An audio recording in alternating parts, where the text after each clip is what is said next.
Hi, congratulations on your new film, Birder. Thank you. So let me ask that obligatory question first, is where the original story actually came from for Birder? You want to handle this one? Okay. Nate and I are partners in filmmaking and in life, and we over the years have been spending a number of summers on a river in Vermont called the Green River, hanging out in an area where a lot of queer people, mostly gay men, but all sorts of queer folk like to gather and get naked on the river and have a good time, which can lead to activities without the death and murder that you see in Birder. So we were there one summer and we were hanging out with 12 friends and we were in this awesome house and we're like, what wouldn't it be cool to like make a movie like Gay Crew, where like a murder happens and then everyone's like getting weird and dealing with the truly horrific moments, but also this awkwardness of it all. And then the pandemic happened and we're like, yeah, we're not gonna be able to do that. So we kind of started making Birder and kind of adapting to the nature of the money that we would be able to raise for a movie like this, but also the kind of storytelling that we wanted to put out at that time. Wow. Michael, Yeah. why did you want to be a part of this? Um, the sheer excitement and the challenge. I mean, it was by far the most challenging role I've ever undertaken before. And once I read the script, it was just something that I knew I had to do. And I knew this person. I knew his motivation. I knew his tragedy. I knew his mindset. I knew I created a backstory for him with his parents, his mom leaving, his dad being this horrific person to him, not really being a father figure, a person he can look up to as a man. So he had to figure everything out by himself. So I created all that, and it was just something I just slipped into, and came pretty organically. Nate, could you tell us your approach on trying to get into a production of or I want to describe it as an erotic thriller? Yeah, I was a big fan of these types of films growing up, and that was a big part of it for me, was like, how do we make our own kind of like Basic Instinct, or Single White Female or something. When I was a kid, I would just kind of watch these with my brothers, and my dad would, let us watch some of them. My mom would get mad, and I thought, hey, let's do one for today, one that's more authentic to me, because we don't really get a lot of this in queer cinema. And I think that, when I saw the first gay kiss on TV, it was like behind Venetian blinds. You know what I mean? It was like a lot of the queer sex on screen gets a little bit censored, and it's considered more niche. So I thought, let's just do this. There's a community out there that will accept this film. We're ready for it.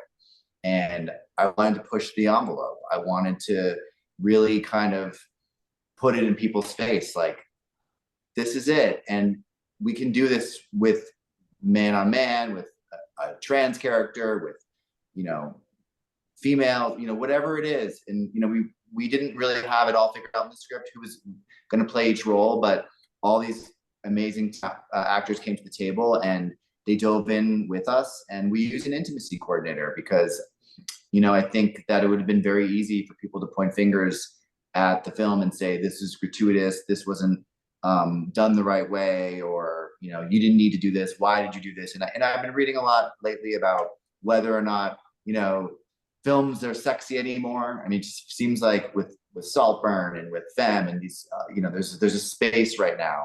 So I think it was the right move. I think that we called upon the people in the industry to do it right, and it worked out. What were the intimacy challenges for this film? Was there anything that you felt that was had to be pulled back or something like this? We didn't really pull back. I have to say, we kind of set out to do it, and it was a challenge to find an intimacy coordinator at first. that really wanted to tell the story with us. For some reason, most intimacy coordinators are women, and I think that that was just an interesting thing I noticed. And a couple of them said, "This is not really for me." You know, some people didn't really want to do thriller horror type stuff with sexual violence in it because they weren't quite sure that it would read as a message that they wanted to be a part of, you know, a story they wanted to be a part of telling. But we found Chelsea Pace, Brooke Haney, and Leo Mock, and they just said, "We want to help you tell this story." So everything that was written in the script kind of went directly onto the screen. And when there were moments when, even with Michael, we had to have conversations like, "Hey, why is this in the script? Let's talk about it. This is in that script because of X, Y, and Z. And so let's figure out how to get it on the screen." And I think we pretty much, I mean, on a 12-day shoot, sometimes we only got to shoot things 1 or 2 times, but it all made the film. And I'm glad it did, because I think it would have been a different film without it. You know what I mean? Hopefully for you, it was worth it as a viewer. Michael, can you address the intimacy comfort of getting into those type of scenes for this film? Yeah, in the pre-production process, before we even started to shoot, I got on a Zoom call with Chelsea Pace and Brooke Haney, who were the 2 ICs, along with Leo, but they were on with me, and we went through every line meticulously and talked about, is this okay? Is this okay? He's touching you. Is this okay? You're doing this, XYZ. And yeah, they were so hands-on with the whole process that once we got to set, we already built that relationship and that trust. Like I built with Nate and Ami already through the whole auditioning process and the several phone calls that we had. But yeah, everything was just so smooth when we got to the set to shoot. Everybody was professional. It was a very limited set as far as crew goes. So, but it was, everything was done perfectly. And it's such a safe space that Nate and Ami and the crew created for all the actors. Absolutely. Now, Michael did address the backstory for Kristian, but I want to hear it from as a writer and director. What is the exact mindset of Kristian that you guys actually have in your heads? So, when you call it an erotic thriller, I think that totally works. It's a great way for the world at large to kind of place the film. For me, it is personally, like, I looked at it as if I was writing like a dark fable, a story that has a very clear, though somewhat hidden, you have to work for a moral to the story, and very simple in terms of, like, it's a journey that results in this outcome. And the work that I did as a writer, I got to watch a lot of films, but the people that really I borrowed from is to look at movies like the one that was shot in the area called What About Bob, and like think about Bob's character, Bill Murray's character Bob. He's really a terrifying character. And when I watched that movie as a younger person, and you look at this character, he's really fun, and like you get into him, and he's disarming, and the entire family falls in love with him, but he's really pathologically driven. He drives the father out of the family and destroys him. And it's tragic and it's horrifying. But what a funny, fun movie the entire time you go through it, even when you get to the end. And you don't really hate Bill Murray's character. In fact, it's almost like a hero's journey in the ancient Greek way. So I was really fascinated with this character where you don't necessarily like love them, but you also don't necessarily hate them. You don't. It's a scary, terrifying character. And then like Christian Bale's character in American Psycho was an interesting one. I think they go through more of a psychosis and like a psychotic break, but it's still fascinating to see this idea of this like artificial intelligence working its way, or unaligned intelligence working its way through groups of people, particularly marginalized communities. And then the other film that I really loved for like looking at this is Ex Machina. I think it is one of the great psychopath movies ever. Like that robot, it just is completely and fundamentally unaligned. It's not that they're doing evil, it's that they just don't care about human beings. And it's like this character, Kristian, it's not that he's doing evil, he just doesn't care about the human beings there the way that they care for each other. This is a very scary thing. Wow. At first I thought he just gets off on sexual murders. Was this his primary motive? Yeah, I guess that actually is it.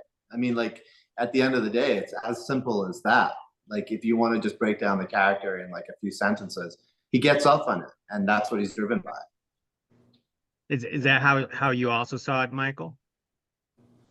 Yeah, I saw it like that, and I saw it as someone who really didn't know who he was as a person, and he was trying to manipulate these people because I saw him with a heart. I think he cared about Delilah, the character Delilah, the trooper. He cared about her. But then she found out what he was doing, so he had to get rid of her. But he did really have a heart, and I wanted to show that too, that side, that caring side too, not just this, mischievous individual, psychopath. I mean, a lot of psychopaths have heart, and I didn't see him as a bad person at all. I didn't judge him. I just saw him as someone who was lost and was trying to make friends in a weird way, but someone who was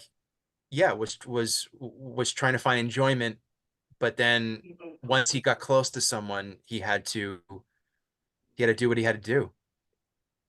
Well said. And Nate, was the outdoor shoots very tough for something like this? Because literally every scene is almost outdoor. Mm-hmm. Yeah, it was partly, we're coming off of COVID and a lot of movies were taking advantage of that. I mean, this was kind of still when a lot of the restrictions and protocols were necessary. We did all the testing and we almost got shut down because we had a COVID case on the last day. And thank goodness we were outside because it just made it feel a lot safer. But, being outside with the sun and the elements, we did have this crazy unexpected torrential downpour in the first few days of shooting, and it was only a 12-day shoot, so that's just really just digs into your schedule. So we knew that if it rained, we had certain scenes that we would just focus on that day, which was a challenge because we did have to rearrange the schedule. But the rain wasn't planned. We worked it into the film. We rewrote some stuff because we literally just got soaked and like from head to toe to the bones. And it was one of these things where the morale just goes down in the first few days. And you're like, it was supposed to be like the last few days of summer. We wanted the sun and the green. But it was carefully planned. I go up to New Hampshire a lot, and that time of year is gorgeous, as you can see in the other parts of the movie. It's usually moderate temperature. The lake is still warm that you can swim in. The leaves haven't changed color yet on the trees. So, and it's just gorgeous. And that particular lake, they don't build up a lot of homes around the lake. So, we did what we could. And I think that it ended up being a great choice for our budget, frankly. That is terrific to hear. And Michael, was it challenging for you? I mean, you're practically either half naked or fully naked throughout this entire film. Yeah.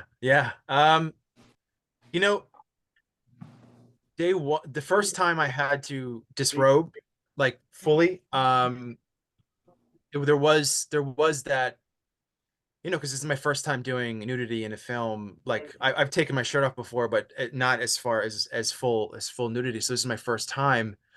But the safe space that Nate and Naomi built was, and I loved how they did it, because our first day of shooting, we did a lot of B-roll where we did like a lot of me making the coffee by the campfire, me doing yoga, like a lot of those quick shots. So towards the end of the day was the first nude scene. So they strategically, Nate and Naomi, we shot all that first, so I'd be comfortable towards the end of the day where I had to disrobe fully. But once the first take was done with that, it was just It was easy, and it was very comfortable with the intimacy coordinators on set being there for us, and was not a challenge really. It was by the time the second week rolled around, I was just flinging things off, like ready to go. You know, I was ready to shoot. So, yeah. There's nothing better than being naked and at one with nature. I think that like if you haven't experienced it, you should. You know, and up there, it's just hard not to feel comfortable once you try it once. Yeah, and as an actor too, like once you take off all your clothing, it's actually so freeing, and as an actor too, because nothing is touching you, you're free, nothing's constricted, nothing's on me, so it's just you and the words and the other people that you're with, and it was such it was definitely a different feeling for me, and a very soothing feeling. That makes Well any said. sense. Well said.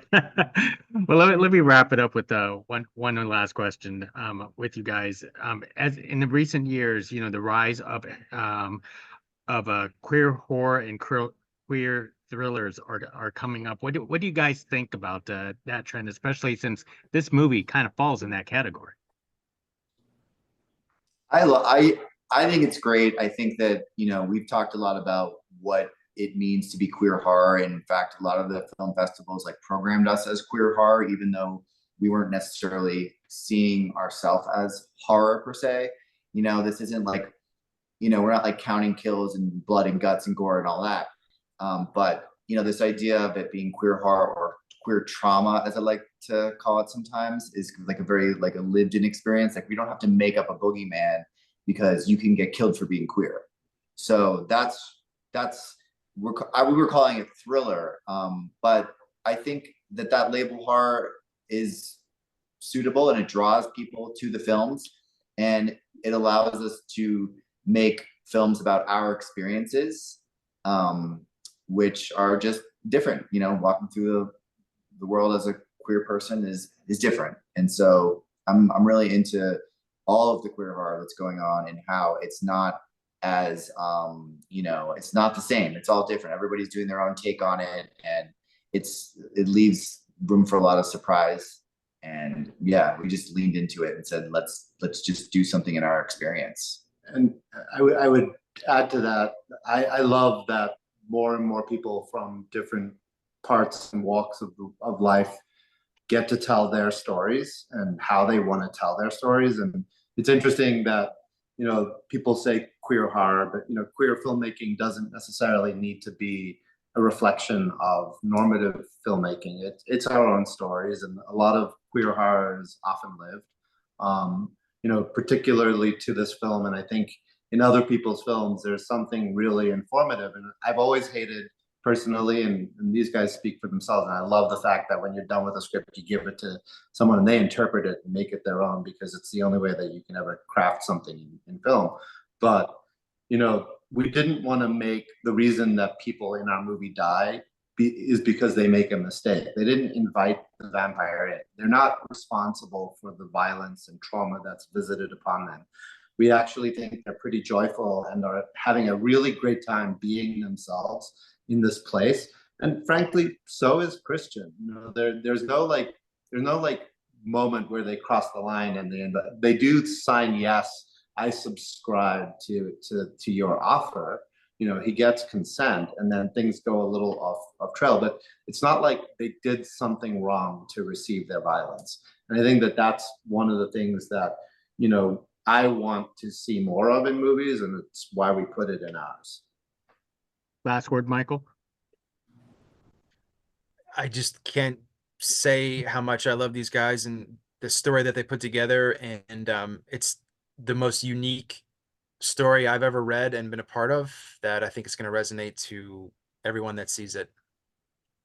Well said, gentlemen. Thank you very much for carrying this conversation for Birder, and also thank you for putting up with me doing this call out of an auto dealership. That's all right. While I'm waiting for my car. But you know, this is a pleasant conversation, and we do need more films like this. So thank you very much. Appreciate it. Thank you. Thank you for your time. Yeah.